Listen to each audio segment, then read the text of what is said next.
Amis du large, nous allons glisser sur la vague, dévaler les rouleaux et plonger dans l'histoire du surf, de son origine à son développement. Aujourd'hui, le surf présente de multiples facettes. Il peut même être utilisé en thérapie. Le surf est apparu en Polynésie il y a plusieurs siècles.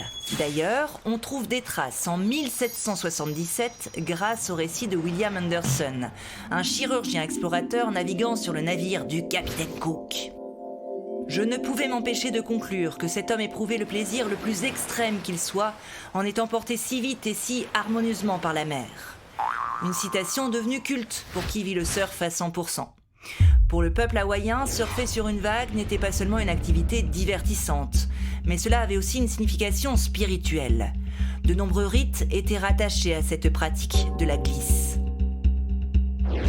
Au XIXe siècle, la plupart des missionnaires débarquant en Polynésie trouvèrent le surf scandaleux. Ils ont cherché à faire disparaître sa pratique, mais l'esprit du surf était plus fort. En 1893, la monarchie locale est renversée à Hawaï. Les États-Unis annexent l'archipel 5 années plus tard. La fin de l'indépendance d'Hawaï marque un renouveau du surf traditionnel, et un homme va contribuer à cela, George Fritz. Ce prodige hawaïen voyage vers l'ouest de l'Amérique pour réaliser des démonstrations qui ne passent pas inaperçues sur les côtes californiennes. D'autres personnalités vont participer à ce rayonnement bientôt international du surf. En France, il faut attendre la fin des années 50 pour voir le premier club et les premières compétitions s'installer sur la côte basque. Depuis quelque temps, des sportifs de la côte basque s'étaient fixés pour devoir de vacances d'y acclimater le surfing, né sur les plages d'Hawaï. Un nom mystérieux, mais un sport sans mystère. Muni d'une large planche, il s'agit de gagner la haute mer. Et de là, utilisant le mouvement des vagues, de partir à l'assaut du rivage. C'est ce qu'ont fait, ou essayé de faire, à Biarritz, les concurrents du premier championnat de France et d'Europe de surfing, porté par les fortes vagues des marais d'équinoxe. Maintenant, regardez.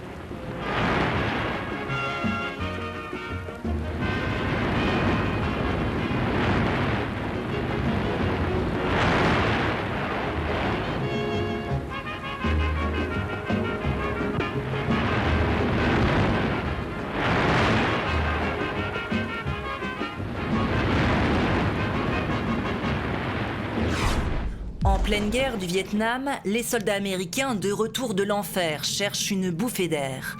Ils font parfois escale du côté de Biarritz et n'hésitent pas à mouiller le maillot pour effectuer quelques démonstrations de glisse. Les admirateurs sont nombreux, le phénomène s'installe et bientôt il va se répandre sur l'ensemble de la façade atlantique. Thomas Joncourt est l'un des meilleurs surfeurs qu'ait connu la Bretagne. Après plusieurs années de compétition, il a posé ses bagages dans le Finistère pour fonder une école de surf. Et parmi ses élèves, il y a Gabriel, 13 ans, l'un des espoirs du surf français.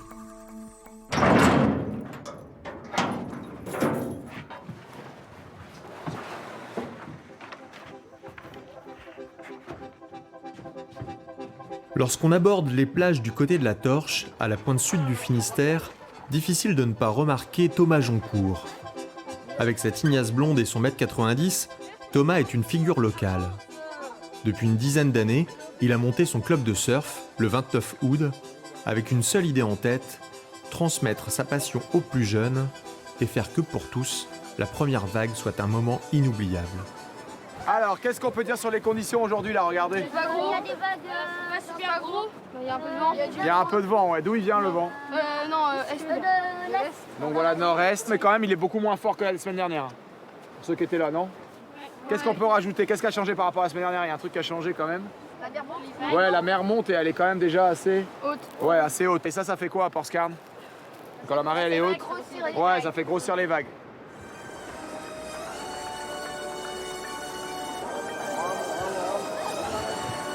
Les filles, c'est pas mal.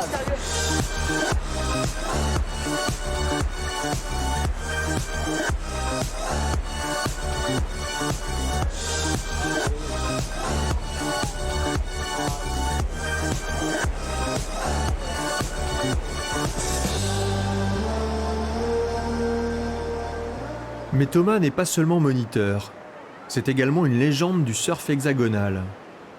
S'il vit aujourd'hui à Pinmar, sur la terre de ses ancêtres, l'aventure a débuté pour lui sur l'île de la Réunion. Mais en fait, la personne qui m'a appris à surfer, c'est quelqu'un qui s'appelle Bertrand Pièce et qui donc enseignait vraiment à beaucoup de gamins à La Réunion. Moi, je pense que j'étais un terrain fertile pour le surf parce que j'étais nul dans tous les autres sports. En fait, mon père, il a vu dans le journal, il y avait une école de surf et on s'est inscrit. Et Bertrand, en 5 minutes, il m'a donné envie de surfer pour toute ma vie. C'était vraiment un coup de foot, quoi. C'était ouf, quoi. C'était... j'étais même pas encore allé dans l'eau. C'était l'odeur de la wax. À l'époque, il y avait que de la Sex Wax Rose qui sentait la fraise, là. Et puis on était petits, quoi. Moi, j'avais 7 ans. Et tout de suite, j'ai voulu tout de suite en faire tout le temps. Ça a été toute ma vie à partir de ce moment-là, quoi.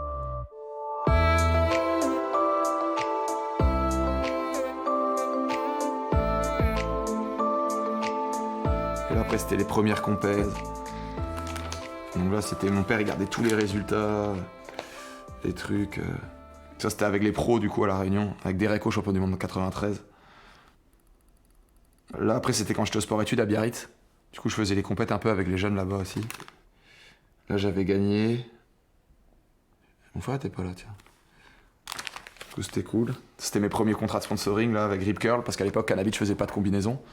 C'était ouf d'avoir des sponsors, des trucs quand t'es petit. Et il y avait quand même une différence entre les mecs qui étaient sponsorisés et ceux qui l'étaient pas, quoi. Ça, tu passais dans un autre niveau. C'était ma lettre d'entrée chez Canabitch, donc ça a été une grande histoire. Le 30-05-95. Donc je suis resté jusqu'à la fin de la marque en 2013. Patron là, qui m'écrivait pour me dire de rester humble et n'oublie jamais que l'école et les études sont le plus important. C'était bienveillant et tout. Et moi, en fait, tous mes choix de vie ont été faits en fonction du surf. J'ai pas choisi une fac pour le contenu, j'ai choisi une fac pour le nombre d'heures de cours qu'il y avait et le truc. Bon, après, anglais, ça me plaisait bien, mais c'était à Quimper, c'était à côté, je pouvais surfer, je pouvais sécher. Moi, mes parents, ils étaient encore à La Réunion, j'habitais chez ma grand-mère ici. J'ai eu la chance de réussir un peu, c'était déjà le fait que j'étais breton. Il n'y avait pas beaucoup de surfeurs qui venaient de Bretagne et qui se lançaient à fond là-dedans. Et l'autre truc, c'est que j'avais vraiment un esprit un peu décalé. Je voulais vraiment surfer pour le fun, je voulais pas me prendre au sérieux. Donc il y en avait certains que ça énervait, j'étais aimé et détesté pour ça.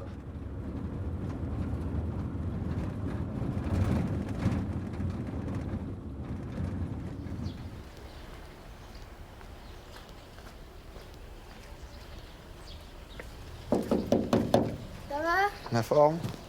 Ça roule? Ouais. Ok, nickel. T'es ready? Ouais. Tiens, tu peux mettre tes affaires dans le CAMS. En fait, on regardait le télégramme pour voir les prévisions. C'était le journal, quoi. Donc voilà, tu vois, et puis il disait souvent, voilà, le vent un peu et la taille de la houle, mais c'était dur de savoir parce que c'était pas précis du tout, quoi. Il disait entre 3 et 4 mètres, tu vois. Scolarisé au sein du pôle espoir de Pont-l'Abbé, Gabriel est un jeune loup du surf breton. Il a découvert les vagues avec Thomas et aujourd'hui encore, il aime aller explorer les spots du pays bigoudin avec son mentor.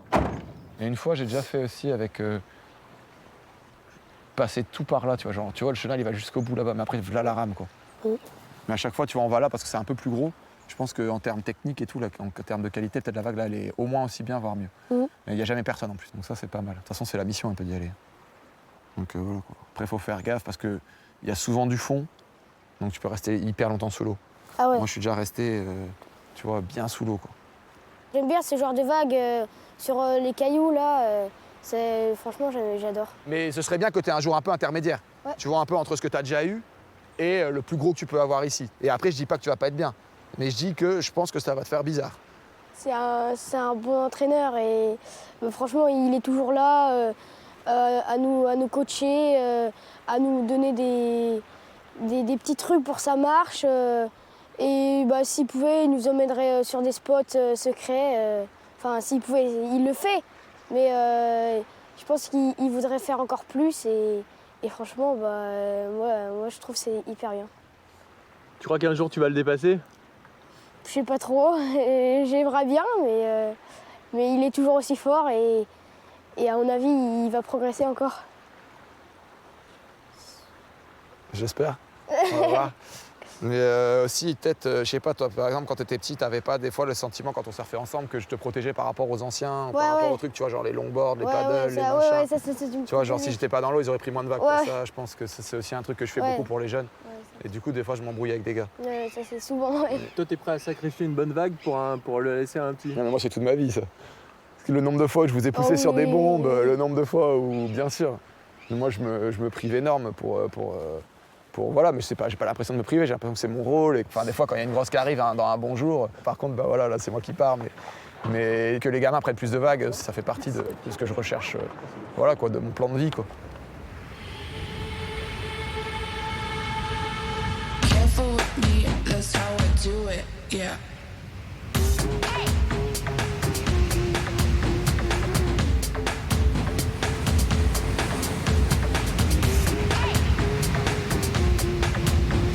Careful with me, that's how I do it, yeah.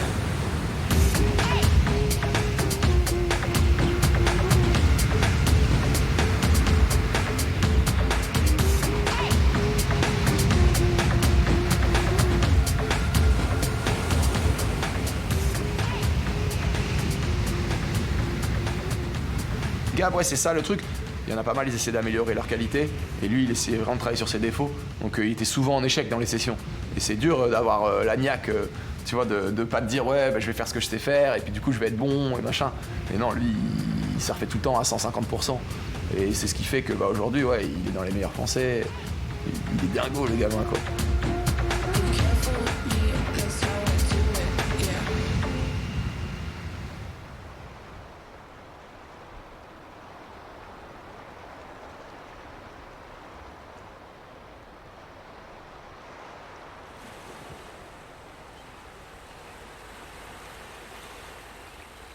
Quand on était jeunes, les surfeurs et les pêcheurs étaient un peu en conflit. C'était pas forcément hyper valorisant d'être pêcheur pour nous quand on était kids, alors que maintenant, du coup, ça a complètement changé. On se rend bien compte que c'est un métier magnifique et qui est dur et qui est passionnant aussi. Et puis, ça donne aussi une certaine saveur à la commune ici. Et le tourisme s'est beaucoup développé. Mais Pamar sans la pêche sera plus Pamar, ça c'est clair et net. Ce sera un village qui risque de vivre genre 6 mois de l'année et c'est pas du tout ce qu'on a envie. Pour Thomas, le sentiment d'appartenance à la communauté des gens de la mer passe aussi par son engagement au sein de la SNSM. Salut Christian, ça casse? Thomas. Ouais, la forme. À la SNSM, à Pamar, il y a 2 équipes en fait. Il y a le jet ski à Postcarne et le Prince à Saint-Guy. Le Prince, c'est surtout pour les interventions qui sont plus au large. Et le jet ski, c'est pratiquement que sur la côte. Je trouve que c'est on a une commune maritime, que c'est une association tu vois, qui a une certaine noblesse, tu vois, dans le geste, quoi. Et que on connaît tous quelqu'un qui est mort en mer, donc voilà, pour pas que ça arrive trop, si chacun peut apporter un peu sa pierre à l'édifice, connaissance de la mer, elle s'arrête où commence la leur, quoi. Ce que je veux dire, c'est que moi, je suis plus dans la bande des 300 mètres. Je suis arrivé parce que j'ai pas mal de diplômes de sauvetage, j'étais à l'aise dans les vagues, j'étais à l'aise la nuit, le jour, peu importe, quoi. Et du coup, ça s'est fait comme ça, quoi. Quand le jet est arrivé, c'était un bon moyen pour nous de se rendre utile dans la SNSM. Les surfeurs qui sont professionnels, ils se débrouillent dans n'importe quelle mer. C'est ça le truc.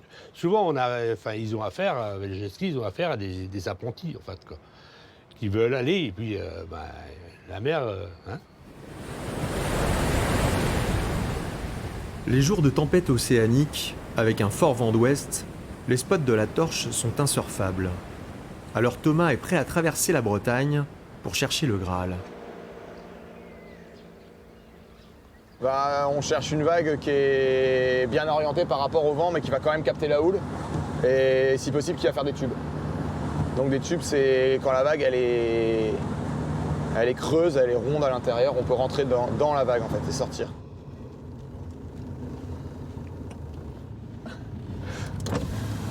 Qu'est-ce que ça dit? La houle, ça rentre. C'est bon? Ouais. Ah voilà. La caméra, je naviguais là en blanche. Ah bah sois bon. Mais là, ça va être bon en surf, il y aura du monde. Hein. Ouais, mais c'est nous le monde. Alors, on vient de croiser Thierry Belbéoc, légende du windsurf mondial. Donc voilà, lui, un jour comme aujourd'hui, il préfère le windsurf. Donc ça, c'est plutôt bien pour nous. Il sera pas au pic tout à l'heure, mais voilà quoi. Donc il nous a annoncé qu'il y avait de grandes chances que ce soit très bon. Lui, il le sent bien, quoi.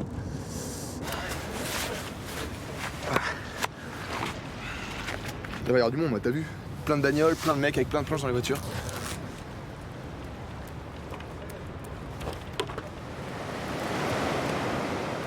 Du coup, ça a l'air bien, quoi. On verra, on va se jeter et puis on va voir si avec la marée descendante ça va s'améliorer, mais ça devrait être bien. C'est un peu ce genre de jour qu'on attend en vivant en Bretagne.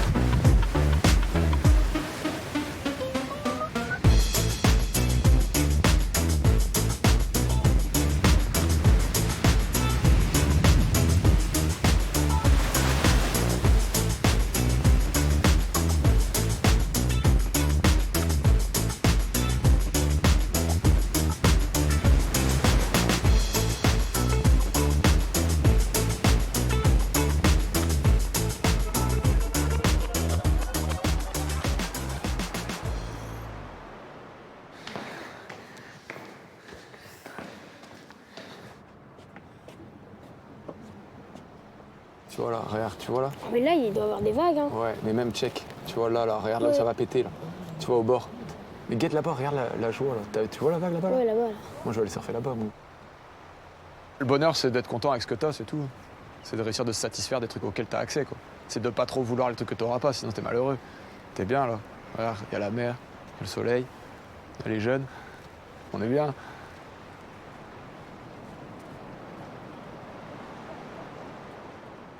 On a tous en tête une image plus ou moins cliché du surfeur ou de la surfeuse. Entre les Beach Boys au début des années 60 et Kelly Slater qui va dominer le surf mondial à partir des années 90. Sans oublier notre Bryce de Nice national. On peut dire qu'il y a parfois un grand écart à effectuer. Revenons donc sur l'évolution de l'image de ces sportifs pas comme les autres dans le temps. Quand il commence à exister sur les écrans publicitaires, au cinéma, à la télé, le surfeur devient rapidement une icône de la cool attitude. Il a un corps sculpté, bronzé, il vit à proximité de paysages de rêve. Il véhicule, au-delà de sa pratique sportive, un style de vie souvent associé à une forme de marginalité. Fumeur de joint, fêtard, une sorte de bad boy, prêt à outrepasser toute forme de légalité. L'image de la surfeuse dans le traitement que le cinéma ou la publicité lui réserve diffère. Elle prend souvent les traits d'une jolie jeune femme aux atouts physiques avantageux, autrement dit une bimbo. Au début des années 80, l'explosion du nombre de surfeurs sur les spots à grosses vagues est une équation difficile à gérer pour les autochtones hawaïens, australiens ou encore californiens. Ils voient débarquer des surfeurs du monde entier, prêts à s'approprier les rouleaux tant convoités. C'est de là que va naître la dimension de bad boys, casseurs de planches, avant que cela ne devienne carrément se casser la gueule. Dans les années 90, les hommes ont désormais une musculature tannée par le soleil, des tatouages en référence au peuple inventeur du surf.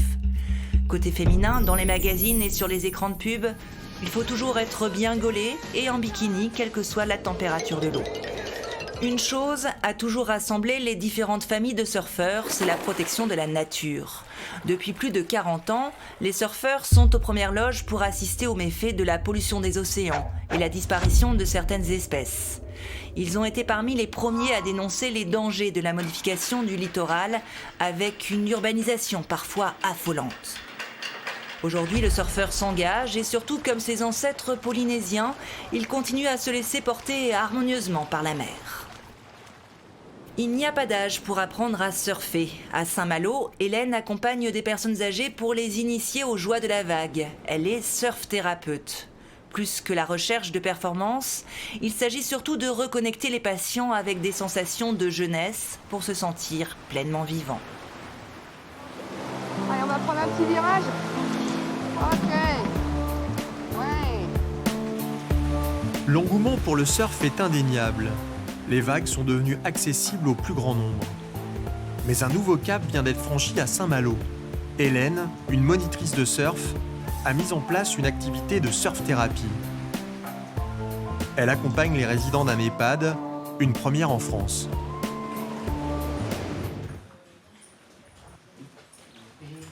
Depuis 2 ans déjà, Marianne, André et Christiane s'ouvrent au monde de la glisse. Ah oui, moi je peux aller à l'eau. Ça va? Bah oui, on va à l'eau. Moi je peux aller à l'eau. Là, André, on peut prendre le sac. Votre journée d'hier, vous en avez pensé quoi, Marianne? C'était génial. Et aujourd'hui, je vais savoir encore me tenir et me reculer plus sur la planche. Oui. Elle est marrante sa tête à André quand il fait du surf. Il a les yeux tout plissés. Il fait des grimaces. Mais on rigole. Qu'est-ce qu'on rigole? Une petite éclaircie, hein, juste au-dessus de la mer. Il y a des vagues ou quoi? Alors, est-ce qu'il y a des vagues? Un petit peu. On est prêts? Comment ça va? Avec la pluie? Avec la pluie, ouais. Est-ce que le surfeur craint la pluie? Non. Ben non, parce qu'on va aller mettre sa combine, on va être dans l'eau, donc on ne craint pas la pluie. Allez, t'as l'envers à remettre à l'endroit, comme d'habitude. Oui. Ok? Super. Allez. Tu retiens bien. On va le passer sur le côté. Vous avez vu hein, la petite sensation sur vos pieds au niveau de la descente sur les pavés? On est pas mal sur le sable là. Ok, on est mieux sur le sable. On repart en trottinant. Allez. L'objectif des séances, c'est de travailler tout ce qui est au niveau moteur, au niveau sensoriel et tout ce qui est estime de soi, au niveau psychologique. Hein. Ça fait émerger des souvenirs. À partir du moment où on se retrouve là, ce sont des souvenirs de plage, de famille. Donc c'est aussi faire travailler un petit peu tout cet intellectuel ou ces moments oubliés. Et souvent, c'est des moments de plaisir.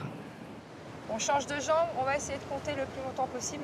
Vous êtes prêts? 1, 2, 3, 4, 5. On va pas lâcher Christian. Ah là là là là. On voit vraiment une évolution avec parfois même des personnes renfermées où l'échange n'est pas forcément possible. Et on se rend compte que sur les séances, au fur et à mesure des séances, voilà, la parole se libère, les sourires aussi. Allez, première vague à passer. Ok.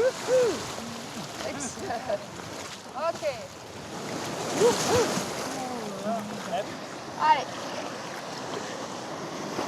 Allez. Yeah. Ok. Bien mieux qu'hier. Excellent. Voilà, bon redressement. Bravo. C'est bien, la vague doit passer sous la planche, tu dois sentir, attention. Finalement, l'élément, la vague, on se décentre un petit peu de tous ces problèmes physiques. Marianne disait hier qu'elle avait oublié qu'elle avait mal au genou. Ce qui est intéressant dans le surf thérapie, c'est toujours de se dire que on a dépassé un petit peu les limites de ce qu'on pouvait penser. C'est-à-dire, ouais, non, je suis pas sûre qu'ils puissent surfer, ils sont trop vieux ou trop handicapés, ou voilà, ça va pas bien dans leur tête, ça va pas le faire. Finalement, si on croit à la personne, on se rend compte qu'on peut faire des choses chouettes.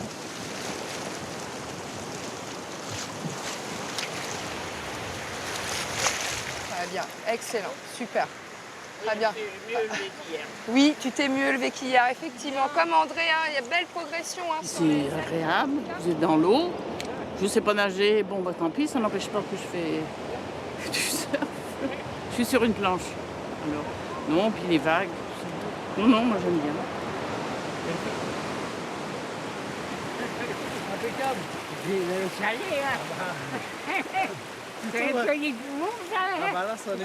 Après, ils retournent à la maison de retraite, ils en discutent avec les autres personnes, ils en discutent auprès de leur famille.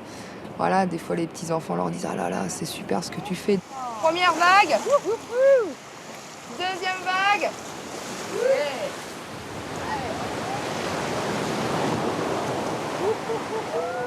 On ne fait pas par hasard ce genre d'initiative. Je crois que ça fait partie de ma personnalité. Allez.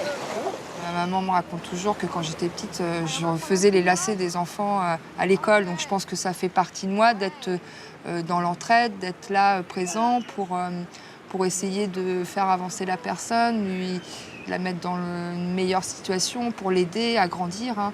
Voilà, c'est aussi ça, et d'apporter à l'autre. Qu'est-ce que vous ressentez quand on est sur l'eau avec... Ouais, ça bouge. Ok. Est-ce que vous avez une sensation plus de légèreté aussi du corps? Ah bah oui. Ouais, voilà.